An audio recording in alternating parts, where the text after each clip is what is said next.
The ultimate office betrayal doesn't happen behind your back. It happens right on the whiteboard. We have all been there. You step up to the whiteboard to share brilliant ideas. But when you try to wipe it away, the ink just stubbornly refuses to budge.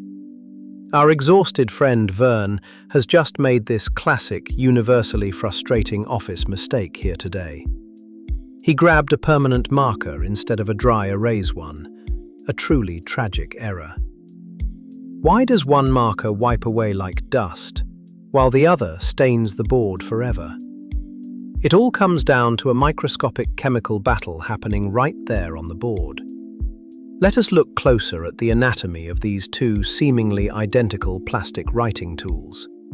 Both types of markers contain a mixture of color pigments and a liquid chemical solvent. This solvent, usually an alcohol, keeps the ink flowing smoothly out of the felt tip. As Vern frantically scrubs the board, the liquid alcohol solvent is already rapidly evaporating away. Once that liquid disappears entirely, what gets left behind dictates the fate of the whiteboard. Inside a permanent marker, the secret ingredient is a sticky acrylic polymer resin chemical compound. Think of this resin as a microscopic superglue mixed right into the brightly colored ink.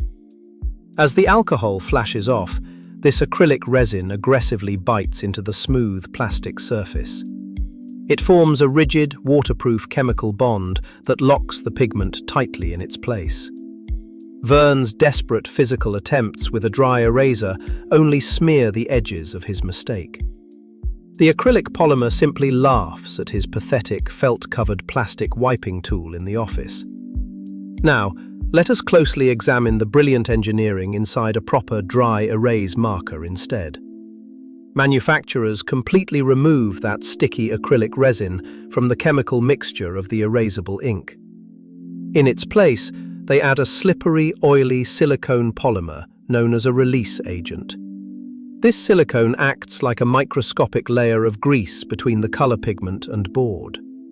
When Vern writes with a dry erase marker, the alcohol solvent still evaporates quite normally.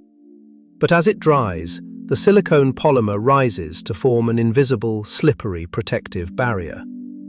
It physically prevents the color pigment from ever touching the actual plastic surface beneath it. The dried ink cannot bond, so it transforms into a fragile, loose, colored powder dust.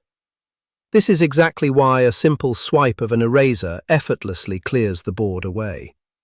It is not erasing a stain. It is merely sweeping up microscopic dry dust particles. Vern, realizing his earlier mistake, is now attempting to use liquid hand sanitizer as solvent. Applying strong alcohol can actually dissolve that stubborn acrylic resin from the dark permanent marker. It reliquefies the permanent bond, giving Vern a brief, messy window to wipe it clean.